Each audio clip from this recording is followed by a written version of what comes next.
I want to move somewhere very like safe so I can organize this in a safe way and buy out like this big fucking like space, this compound, you know, acres of land, and set up some like quite dangerous and challenging activities and invite for free a select number of my audience, you know, every year there's like 15 guys, and put them through a rite of passage right in front of me where I will like make you do some hard shit right in front of me, something that like is dangerous. And if you survive, if you get to the end of it, I will personally look at you and say that you're a man now. Oh, that's a barbaric. Oh, you've got to open, you know, you've got to have these open inviting spaces for all kinds of people. Shut the fuck up. Because if I ask you what percentage of men are incels, you'll probably say like, you know, 10%, 5%, 20%, something like that, right?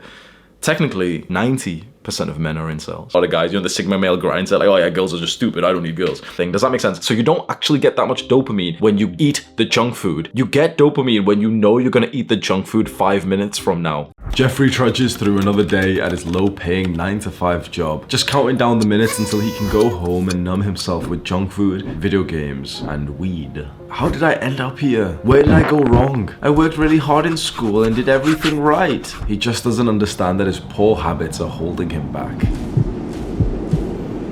Adonis.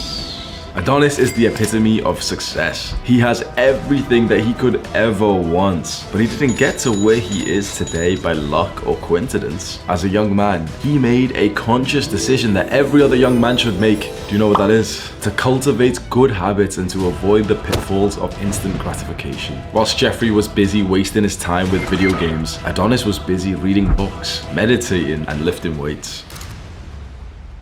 Number 1, stop checking your phone all the time. Just this morning, I'm having a shit. I'm on my phone just reading the scripts that I'm gonna record today. And I promise, okay, I've not had this in a while. I had such a huge desire to just around on my phone, to go look at on Instagram, to go on Reddit and just go look at all the weak people on there. I had like such a huge urge to literally just sit on the toilet for an extra 20 minutes, just scrolling and scrolling. I literally physically felt like the symptoms of craving for this, and I didn't do it, but honestly it drained a lot of my willpower. I just feel tired now. I want you to imagine yourself in this exact same scenario. You've just woken up and you're just about getting ready for the day, and you're on your phone for something kind of productive, right? You needed to check the school timetable, or you needed to message someone today because they're gonna pick you up to go to work or to the gym, right? But then when you see these fitness YouTubers who show you like, oh yeah, cheat day, Krispy Kreme, ice cream, cheesecake, McDonald's, and oh, Starbucks, oh, 10,000 calorie challenge, and oh, you know, I've just did my bodybuilding competition, time to binge eat for like 4 days straight, and oh, I've gained 25 pounds, oh, life is so hard, Yes, and then you just ate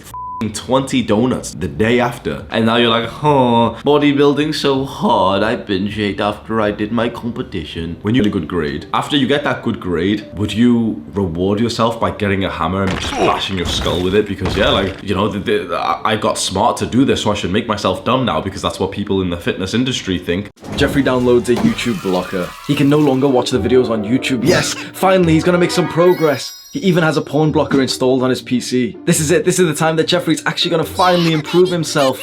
Wait, who's that?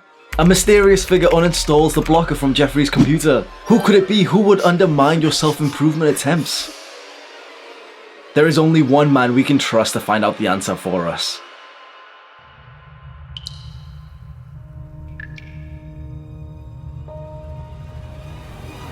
Adonis. How dare you sacrifice young Jeffrey's attempts to improve himself? The mysterious figure tries to run away, but he's no match for Adonis, the fastest man on the planet. Adonis sweeps him to the floor and holds him there in a Kimura. He slowly pulls the mask off our perpetrator. Mark Zuckerberg? So it was Zuck all along, ruining Jeffrey's efforts to improve himself. Mystery solved. Well done, Adonis. I struggled hard trying to meditate when I first started. I literally couldn't even last 1 minute. And yeah, like every time I say this, everyone says, oh, you couldn't last 1 minute. That's what he said. Shut up. It's not even that funny. You need to like look yourself in the mirror and have a little bit of hatred towards yourself and say like, fuck, I can't even read. Bro, I read for like 3 sentences and my mind wanders. What a fucking disgrace. You need to have some aggression about this and literally say to yourself, what a disgrace that I can't and I will not read. And like, you're probably thinking, wait, 2K is actually pretty good. Bro, Reading changes. I sound like a dickhead, and yeah, I am, okay? I am. But reading will change your life, and you don't have to take my word for it. Either you read and your life improves, or you don't, and you stay like everyone else. When I think about, I went 20-something years without reading. If I started reading when I was in high school, holy shit. And I'm not talking about reading what your fucking dumb teacher gives to you. Like, fuck that. For the first time in a month, Jeffrey has finally left his dark, disgusting, damp room. He's been motivated by watching Andrew Tate shorts, and now he's gonna finally go on a run. Yay, Jeffrey, let's do it. He leaves his house and starts waddling away. This is the most exercise that young Jeffrey has had in a very long time. We're so proud of you, Jeff. What? Why have you stopped? You said you were gonna go on a run. What's he doing? He looks like he's contemplating, like he's thinking. Don't turn around, Jeffrey. You're literally just a minute away. I guess a minute's still progress. And you know, if you run a minute back home, then that's 2 minutes today. Maybe you can increase. Well, no, Jeffrey. What the? Jeffrey went out for a run. He ran for less than a minute. We thought he was gonna run back home, so at least it was gonna be something. But he just hopped on an electric scooter instead. Jeffrey!